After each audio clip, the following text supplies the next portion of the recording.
আসসালামু আলাইকুম, স্বাগত জানাচ্ছি আরটিভির রাতের সংবাদে। আপনাদের সঙ্গে আছি আমি ফারিয়া শারমিন। ভোটের অধিকার রক্ষার মাধ্যমে দেশের গণতন্ত্র সুসংহত হবে বলে মন্তব্য করেছেন বিএনপির ভারপ্রাপ্ত চেয়ারম্যান তারেক রহমান। রোববার জাতীয় প্রেসক্লাবে গণতন্ত্র উত্তরণে কবি সাহিত্যিকদের মতবিনিময় সভায় তিনি এ মন্তব্য করেন। এ সময় সুষ্ঠু নির্বাচনের পক্ষে সবাইকে ঐক্যবদ্ধ থাকার আহ্বান জানান। আর দলটির স্থায়ী কমিটির সদস্য সালাউদ্দিন আহমদ বলেন, শেখ হাসিনার আমলে প্রশ্রয় দেওয়া কবি সাহিত্যিকদের বিরুদ্ধে আরও সোচ্চার হতে হবে। রাকিব হাসানের রিপোর্ট। রোববার জাতীয় প্রেস ক্লাবে গণতন্ত্র উত্তরণে কবি সাহিত্যিকদের ভূমিকা ও করণীয় শীর্ষক মতবিনিময় সভার আয়োজন করে বিএনপি মিডিয়া সেল। সার্বভৌমত্ব এবং গণতন্ত্রের মতবিনিময় সভায় ভার্চুয়ালি যুক্ত হয়ে বিএনপির ভারপ্রাপ্ত চেয়ারম্যান তারেক রহমান বলেন, বাক স্বাধীনতা নিশ্চিত করতে চাইলে মানুষের ভোটাধিকার নিশ্চিত করতে হবে। ভোটাধিকারের প্রশ্নে গণতন্ত্র প্রতিষ্ঠার জন্য বাক স্বাধীনতার পক্ষে একটা অবাধ সুষ্ঠু নির্বাচনের পক্ষে আমাদের সকলকে ঐক্যবদ্ধ হতে হবে। অর্থাৎ একটি অ্যাকাউন্টেবল অবস্থা দেশে তৈরি করা একান্তই প্রয়োজন। তিনি আরো বলেন, দেশের সার্বভৌমত্ব রক্ষায় যারা রক্ত দিয়েছে তাদের রক্তের ঋণ শোধ করার সময় এসেছে। বিভিন্ন কারণে রাজনৈতিক মতভেদ থাকলেও জাতীয় স্বার্থে সবাইকে ঐক্যবদ্ধ থাকতে হবে। আমাদের সাথে হয়তো আপনাদের সকলের আদর্শিক অবস্থান এক নাও হতে পারে। বিষয় হচ্ছে যে এই দেশের সার্বভৌমত্বের প্রতি আমাদের অবিচল আস্থা প্রকাশের জায়গায় কিন্তু আমরা সকলে এক, এটা কিন্তু সকলের মধ্যে কমন। আমাদের সভায় দলটির স্থায়ী কমিটির সদস্য সালাউদ্দিন আহমেদ বলেন, কবিদের সারা দেশে কবিতার মাধ্যমে ফুলের সৌরভ ছড়িয়ে দিতে হবে। আপনাদের ফুলের সৌরভ সারা দেশে ছড়িয়ে পড়বে। আপনারা এখনো আগুনের কথা বলেন কেন? আগুনের চাপটা তো শেষ 5 আগস্ট। এখন আপনারা বয়ান দিবেন ফুলের সৌরভ, গণতন্ত্রের সৌরভ, মানুষের অধিকারের সৌরভ যেন আমরা সারা দেশে ছড়িয়ে দিতে পারি। রাকিব হাসান, আরটিভি, ঢাকা। কিসের ভিত্তিতে সীমানা পুনর্নির্ধারণ করেছে নির্বাচন কমিশনের কাছে তা জানতে চেয়েছে বিএনপি। আগারগাঁও নির্বাচন ভবনে প্রধান নির্বাচন কমিশনার এএমএম নাসির উদ্দিনের সঙ্গে বৈঠক শেষে এ কথা জানান দলটির স্থায়ী কমিটির সদস্য নজরুল ইসলাম খান। তিনি জানান, বিএনপি আগামী জাতীয় সংসদ নির্বাচন নিয়ে এখন পর্যন্ত কোনো রাজনৈতিক দলের সঙ্গে জোট গঠনের সিদ্ধান্ত নেয়নি। প্রধান নির্বাচন কমিশনার তাদের জানিয়েছেন, সঠিকভাবেই নির্বাচনের প্রস্তুতি নিচ্ছে তারা। তবে আইন শৃঙ্খলা পরিস্থিতি নিয়ে কিছুটা উদ্বিগ্ন, প্রয়োজনে ভোটের আগে অতিরিক্ত সেনাবাহিনী মোতায়েন করা হবে। নজরুল ইসলাম খান বলেন, প্রধান উপদেষ্টার ফেব্রুয়ারিতে নির্বাচনের ঘোষণার পরও কোনো রাজনৈতিক দলের নির্বাচন না হওয়ার কথা বলা অযৌক্তিক। ওনারা যদি বলেন নির্বাচন হবে তাহলে হবে, আর যদি বলেন হবে না তো ভিন্ন কথা আর কি। কিন্তু আমরা তো যতটুকু জানি যে প্রধান বা উপদেষ্টা মহোদয় বলেছেন নির্বাচন হবে, নির্বাচন কমিশন প্রস্তুতি নিচ্ছে। তারপরে কিসের ভিত্তিতে কোন ক্ষমতার বলে উনি বললেন এটা, এ ব্যাপারে বোধহয় তাকে জিজ্ঞেস করলে ভালো হয়। নির্বাচনের রোডম্যাপ ঘোষণার আগে বিভিন্ন রাজনৈতিক দল ও স্টেক হোল্ডারদের সঙ্গে কমিশনের আলোচনা করা উচিত বলেও মনে করে বিএনপি, জামায়াত ও এনসিপি। তবে জামায়াতের লেভেল প্লেইং ফিল্ড আর এনসিপির গণপরিষদের শর্ত থাকলেও নির্বাচনে অংশ নেওয়া নিয়ে সংশয় নেই তাদের, জানাচ্ছেন অরণ্য গফুর। ১/১১ জরুরি সরকারের সময় থেকে তফসিলের আগে রোডম্যাপ দিয়ে আসছে নির্বাচন কমিশন। সেই ধারায় এ সপ্তাহে ত্রয়োদশ জাতীয় সংসদ নির্বাচনের রোডম্যাপ দেবে ইসি। এটিকে কমিশনের স্বাভাবিক কার্যক্রম হিসেবে দেখছে রাজনৈতিক দলগুলো। তবে এখনও ঐকমত্যের বিষয় অমীমাংসিত থাকা এবং ইসির একক সিদ্ধান্ত নেওয়াকে ঐতিহ্যের লঙ্ঘন বলে মনে করে বিএনপি, জামায়াতে ইসলামী ও এনসিপি। নির্বাচন কমিশনের উচিত ছিল মূল স্টেক হোল্ডারদের সঙ্গে কথাবার্তা বলে তারপরে তাদের রোডম্যাপ বা যেটাই বলুক তাদের পথনকশা এটা ঘোষণা করা। না হলে হবে কি, সকল রাজনৈতিক দলের পক্ষ থেকে ভিন্ন ভিন্ন মত আসলো, তখন আবার একটা সাংঘর্ষিক পরিস্থিতি তৈরি হওয়ার কিন্তু আশঙ্কা থাকে। যারা ইলেকশনের কাজের main stakeholder political party যারা অংশগ্রহণ করবে, প্রতিদ্বন্দ্বিতা করবে, আবার ইলেকশনকার সহায়ক শক্তি আছে, সেখানে আইন শৃঙ্খলা বাহিনীও আছে, মিডিয়াও আছে, সবার সাথে আলাপ আলোচনা করা। অফিসার ইউনূস বিএনপির সাথে এক প্রকার আতাত করেই আমরা বলবো একটা নির্বাচনের তারিখ ঘোষণা করছেন এবং নির্বাচন কমিশনও সেই অনুযায়ী একটা রোডম্যাপ ঘোষণা করছে। এদিকে রোডম্যাপের অপেক্ষায় না থেকে নির্বাচনী প্রস্তুতি নিতে শুরু করেছে দলগুলো। এরই মধ্যে 300 আসনে প্রাথমিক মনোনয়নের তালিকা করে ফেলেছে বিএনপি ও জামায়াত। আর দলের নিবন্ধন ইস্যুর পাশাপাশি নির্বাচনের বৈধতা নিয়ে চিন্তিত এনসিপি। নভেম্বরেও আমরা নির্বাচন করলে সেই নির্বাচনে অংশ নেওয়ার মতো প্রস্তুত, কিন্তু সেই নির্বাচনটা অবশ্যই হতে হবে গণপরিষদ নির্বাচন এবং ঐক্যমত্য কমিশনের যে সিদ্ধান্তগুলো হয়েছে সেগুলোর অধীনেই নির্বাচন হতে হবে। 2018-তে আমরা যেভাবে সর্বোচ্চ 3 জন করে অগ্রাধিকার ভিত্তিতে একটা তালিকা করেছিলাম, ইতিমধ্যেই প্রত্যেকটি আসনে কমপক্ষে 3 জন করে একটা অগ্রাধিকার ভিত্তিক প্রার্থী তালিকা তৈরি করা হয়েছে। মাঠ গোছানো, দল গোছানো, জনগণের সমর্থন আদায়ের করা, সেন্ট্রাল লিডারশিপ থেকে শুরু করে তৃণমূল পর্যন্ত সবাই মাঠে ময়দানে এখন নির্বাচনে তৎপর আছে। স্বৈরাচার মুক্ত এই বাংলাদেশে নির্বাচন সুষ্ঠু ও উৎসবমুখর হওয়া উচিত বলেও একমত দলগুলো। স্বচ্ছ এবং জনগণের কাছে দায়বদ্ধতা। অরণ্য গফুর, টিভি, ঢাকা। পিআর পদ্ধতিতে নির্বাচন নিয়ে কোনো বাধার সম্মুখীন হলে গণভোট দেবার আহ্বান জানিয়েছে জামায়াত ইসলামী। এছাড়া জুলাই সনদ ও ঘোষণাপত্র এই সরকারের আমলেই বাস্তবায়ন চায় দলটি। জুলাই ঘোষণা ও জুলাই সনদের আইনি ভিত্তি প্রদান ও আমাদের করণীয় শীর্ষক জাতীয় সেমিনারে এ কথা জানান দলটির নায়েবে আমির ডক্টর সৈয়দ আবদুল্লাহ মোহাম্মদ তাহের। সুপ্রিম কোর্টের আইনজীবী শিশির মনিরের মূল প্রবন্ধের উপর সেমিনারে আলোচনা করেন এনসিপি, ইসলামী আন্দোলন, খেলাফত মজলিস, জাকপা, গণ অধিকার সহ বেশ কয়েকটি দলের শীর্ষ নেতারা। এ সময় ক্ষমতায় যাবার পর বিএনপির জুলাই সনদ বাস্তবায়নের ঘোষণা সংবিধানের সঙ্গে সাংঘর্ষিক বলে জানান জামায়াতের সেক্রেটারি জেনারেল অধ্যাপক মিয়া গোলাম পরোয়ার। সকল দল, আইনজ্ঞ, বিশেষজ্ঞ, সংবিধান বিশেষজ্ঞ সেখানে অংশগ্রহণ করুক, দুনিয়াবাসী জানুক যে কাদের কথা ঠিক আর কাদের কথা শুধু দলের স্বার্থে আর ব্যক্তির সাথে দেশের কোন স্বার্থ যেখানে নেই, দুনিয়াকে জানার সুযোগ দিন। পিআরকেও গণভোটে দেন, সংস্কারকেও গণভোটে দেন, নির্বাচন কয় তারিখে হবে এটাও গণভোটে দেন। সবটা মিলে একটা প্যাকেজ গণভোট করেন, জনগণ যাহা বলিবে আমরা তাহাই মানিয়ে নিব। মানবতা বিরোধী অপরাধের মামলায় শেখ হাসিনার বিরুদ্ধে সাক্ষ্য গ্রহণ অক্টোবরের মধ্যে শেষ হবে বলে জানিয়েছেন আন্তর্জাতিক অপরাধ ট্রাইব্যুনালের প্রসিকিউটর মিজানুল ইসলাম। রোববার এই মামলার ৪র্থ দিনের সাক্ষ্য গ্রহণ শেষে তিনি এ কথা জানান। এদিন আরও 4 মামলার 15 জন আসামিকে ট্রাইব্যুনালে হাজির করা হয়। আরও জানাচ্ছেন GM মাহমুদ।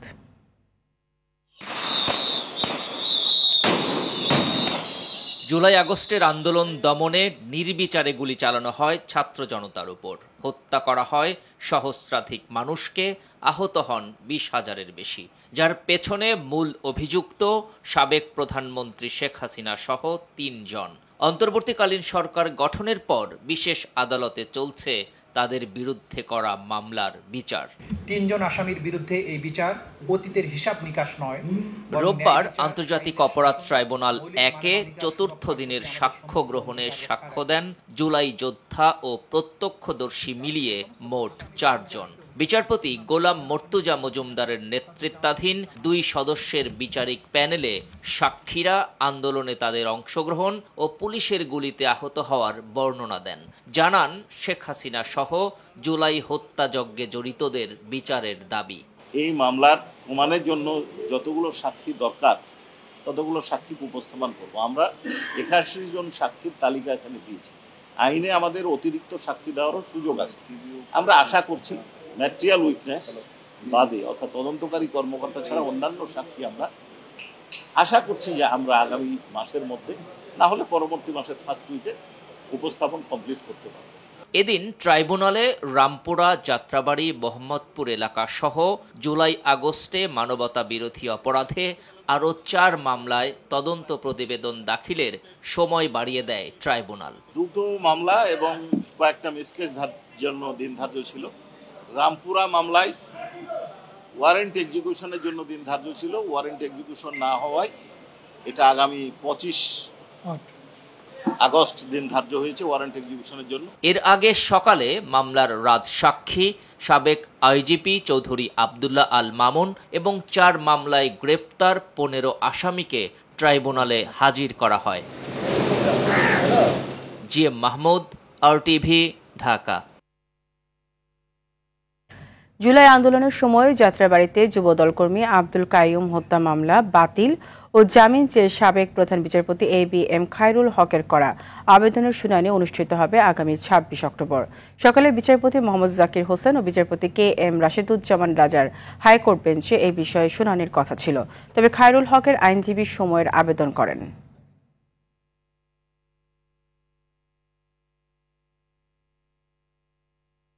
জুলাই অভ্যুত্থানে অংশ নিয়ে দৃষ্টিশক্তি হারিয়েছেন নাটোরের সন্তান আব্দুল্লাহ আল বাকি মিঠু।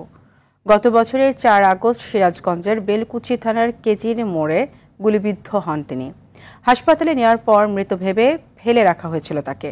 মিঠু এখনও তার শরীরে বয়ে বেড়াচ্ছে একাধিক গুলির স্প্লিন্টার। নাটোর সংবাদদাতার পাঠানো তথ্যচিত্রে আরও জানাচ্ছেন আব্দুল হামিদ। নাটোরের বাগাতিপাড়া উপজেলার হাটগোবিন্দপুর গ্রামের ছেলে আব্দুল্লাহ আল বাকি মিঠু জুলাই বিপ্লবে ফ্যাসিবাদের বিরুদ্ধে রাজপথে নামাই কাল হলো তার জীবনে। কাজের সূত্রে থাকতেন সিরাজগঞ্জে, সেখানে আন্দোলনে অংশ নিয়ে আহত হন তিনি। খাজা ইউনুস আলী হাসপাতালে মৃত ভেবে অন্নলাশের পাশে ফেলে রাখা হয়েছিল তাকে। বছর পেরোলেও সে স্মৃতি এখনো তাড়িয়ে বেড়ায় এই জুলাই যোদ্ধাকে। থানার সামনে থেকে গুলিবিদ্ধ হই, তখন আহত অবস্থায় কিছু অজ্ঞাত মানুষ আমাকে সেখান থেকে নিয়ে যায় খাজা ইউনুস আলী মেডিকেল কলেজ হসপিটালে, যেখানে ইমার্জেন্সি বিভাগ ছিল। ওখানে 4 আগস্টে যত আহত এবং শহীদ হয়েছে মানে সবাইকে এক কাতারে ফেলে রাখছিল। সেখানে কে আহত কে মারা গেছে এটা নির্ণয় করা খুবই কষ্টসাধ্য বিষয় ছিল। তেমন আমাকেও ফার্স্ট টাইমে হয়তোবা যারাই নিয়ে গেছে হয়তোবা ভাবছে আমি মারা গেছি। কয়েক দফা অস্ত্রোপচারেও সুস্থ না হয় সরকারের সহায়তায় মিঠুকে পাঠানো হয় সিঙ্গাপুরে, তবে সেখানকার চিকিৎসাতেও সম্পূর্ণ সুস্থ হননি তিনি। ছেলে চোখদানের জন্য সরকারের কাছে সহযোগিতা এবং স্বনির্ভরগতভাবে আমি দাবি জানাচ্ছি। স্বাভাবিক জীবনে ফিরতে মিঠুকে সহযোগিতার অনুরোধ স্থানীয়দের। চোখ কানা হয়ে গেছে, সংসারের হাল ধরার মতন ছেলে, সংসার চলার মতন চাল ছাড়া কেউ নাই। সিঙ্গাপুরও গেছে, আসার পরও তাই কম থাকে, তা তো চলে না একটাই ব্যাপার। বরাদ্দ সাপেক্ষে জেলার আহত জুলাই যোদ্ধা ও শহীদ পরিবারকে সহায়তার সর্বোচ্চ চেষ্টা করা হচ্ছে বলে জানান জেলা প্রশাসক। 5 আগস্টের পরবর্তী সময়ে জুলাই আগস্টের যে যোদ্ধা আছেন এবং শহীদ পরিবার আছেন তাদেরকে সঞ্চয়পত্র এবং বিভিন্নভাবেই আর্থিক সহযোগিতা সহ অন্যান্য সহযোগিতা প্রদান করা হচ্ছে। জুলাই যোদ্ধাদের প্রয়োজনীয় সহযোগিতা দিয়ে পুনর্বাসনের পাশাপাশি বিচারের দৃশ্যমান অগ্রগতি দেখতে চান বিপ্লবের ভুক্তভোগীরা। আব্দুল হামিদ, RTV। আওয়ামী লীগ সমর্থিত স্বাধীনতা চিকিৎসক পরিষদের নেতা ডাক্তার নিতাই হত্যার দায়ে 5 আসামিকে মৃত্যুদণ্ড দিয়েছেন আদালত। এছাড়া 4 জনকে আমৃত্যু কারাদণ্ড ও 1 জনকে যাবজ্জীবন দণ্ড দেওয়া হয়। ঢাকার বিশেষ জজ আদালত 10-এর বিচারক মোহাম্মদ রেজাউল করিম এই রায় দেন। রায় ঘোষণার সময় আসামিদের আদালতে হাজির করে সাজা পরোয়ানা দিয়ে ফের কারাগারে পাঠানো হয়। 2012 সালের 23 আগস্ট রাতে মহাখালীতে বক্ষ ব্যাধি হাসপাতালের আবাসিক এলাকায় নিজ বাসায় খুন হন তিনি।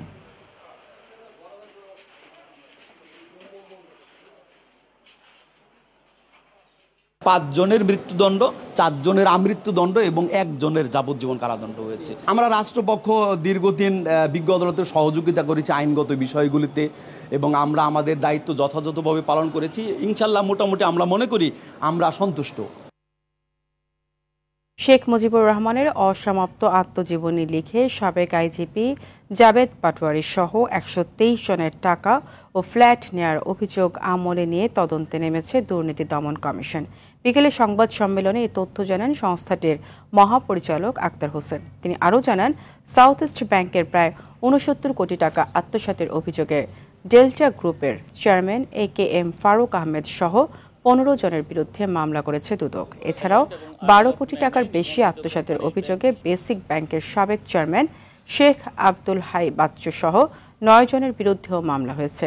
এদিকে বসুন্ধরা গ্রুপের চেয়ারম্যান আহমেদ আকবর সোবহান ও তার স্ত্রীর $2.5 লাখ মার্কিন ডলার সেন্ট কিটস অ্যান্ড নেভিসে পাচার করেছেন বলে দুদকের প্রাথমিক তদন্তে উঠে এসেছে। প্রতিবেদন গণমাধ্যমে প্রকাশিত হয়েছে। সেই প্রতিবেদন দুর্নীতি দমন কমিশনের নজরে এসেছে। আমরা এ নিয়ে কাজ করছি বলছে, আমরা গোয়েন্দা কার্যক্রম আমরা ইতিমধ্যে শুরু করা হয়েছে এবং আমাদের গোয়েন্দা প্রতিবেদন প্রাপ্তি সাপেক্ষেই এ বিষয়ে পরবর্তী সিদ্ধান্ত আপনাদেরকে অবহিত করা হবে। ধানমন্ডির ৩২ নম্বর থেকে গ্রেপ্তার হওয়া রিকশা চালক মোহাম্মদ আজিজুর রহমান জামিন পেয়েছে। ঢাকার মেট্রোপলিটন ম্যাজিস্ট্রেট এম.এ. আজহারুল ইসলামের আদালত শুনানি শেষে তার জামিন মঞ্জুর করেন। এদিকে আজিজুর রহমানকে কিসের ভিত্তিতে সন্দেহভাজন মামলায় গ্রেপ্তার করা হয়েছে তা জানতে চেয়ে ধানমন্ডি থানার ভারপ্রাপ্ত কর্মকর্তার নিকট ব্যাখ্যা তলব করা হয়েছে। অন্তর্বর্তী সরকারের পক্ষ থেকে এক বিবৃতিতে এমনটা জানানো হয়। একই সঙ্গে জানানো হয়, ওই পুলিশ কর্মকর্তার সাম্প্রতিক কর্মকাণ্ড ও বক্তব্যে কোনো অসঙ্গতি আছে কিনা তা খতিয়ে দেখার ব্যবস্থা করছে ঢাকা মহানগর পুলিশ। সম্প্রতি সংশোধিত সিআরপিসির ১৭৩ ধারায় এ বিষয়ে ধানমন্ডি থানার ভারপ্রাপ্ত কর্মকর্তাকে দ্রুত প্রতিবেদন জমা দেওয়ার নির্দেশ দেওয়া হয়।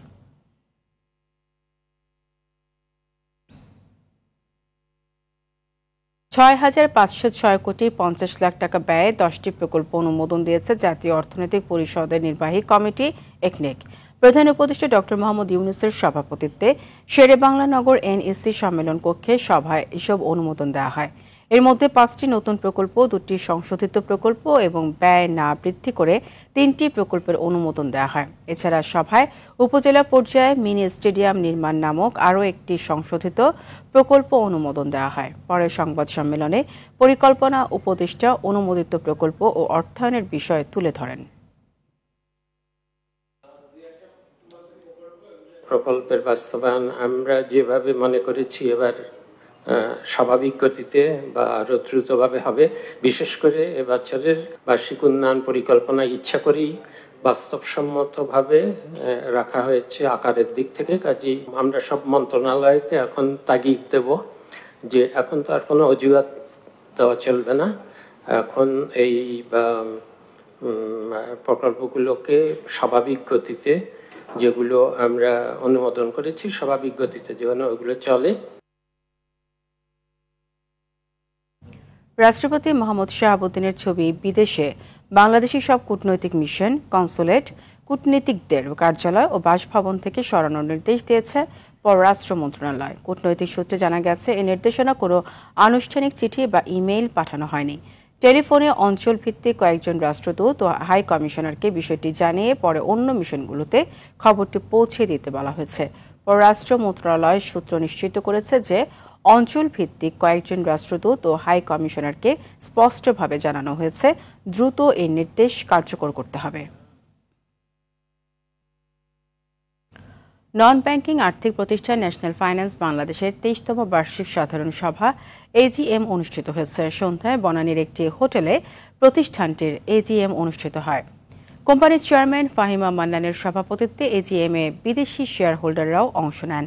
এ সময় ন্যাশনাল ফাইন্যান্সকেও ভবিষ্যতে আরও উন্নতির পথে এগিয়ে নেওয়ার প্রত্যাশা ব্যক্ত করেন তারা। এছাড়া আধুনিক আর্থিক কৌশলের মাধ্যমে প্রতিষ্ঠানটি শেয়ার হোল্ডারদের আস্থায় শক্ত অবস্থান তৈরি করবে বলেও মনে করেন প্রতিষ্ঠানটির কর্মকর্তারা।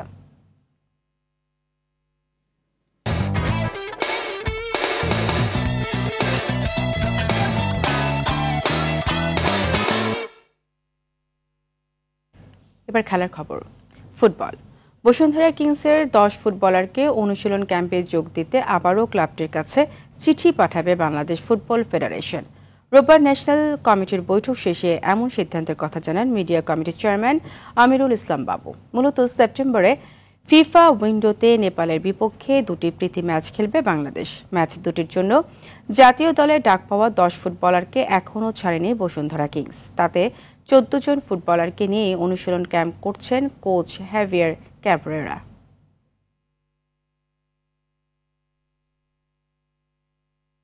ক্রিকেট। টপ অ্যান্ড টি20 সিরিজে বাংলাদেশ এ দলকে 5 উইকেটে হারালো পার্থ স্কচেস একাডেমি। অস্ট্রেলিয়ার ডারউইনে এদিন টস জিতে ব্যাট করতে নেমে ব্যাটিং বিপর্যয়ে পড়ে টাইগার যুবারা। 40 রান তুলতেই হারায় 4 উইকেট। এরপর বাকি ব্যাটারদের ব্যর্থতার মাঝে আফিফ হোসেন খেলেন ৪৯ বলে ৪২ রানের ধীর গতির ইনিংস। তাতে নির্ধারিত ওভারের শেষে ৯ উইকেটে ১২৩ রানের সংগ্রহ পায় বাংলাদেশ। লক্ষ্য তাড়ায় ৮১ রানে ৫ উইকেট হারিয়ে কিছুটা চাপে পড়ল টিউগো ওয়াইলির ৩১ ও জোয়েল কার্টিসের অপরাজিত ৪৪ রানে। ১২ বল হাতে রেখেই জয় নিশ্চিত করে Partha স্কচেস। Up in the air, Sky, deep third coming in, and now on strike. Great length, an appeal, and given Joel Curtis the wicket. শেষ করার আগে মার্কেন্টাইল ব্যাংক সংবাদ শিরোনামগুলো জানিয়ে দেব আরও একবার।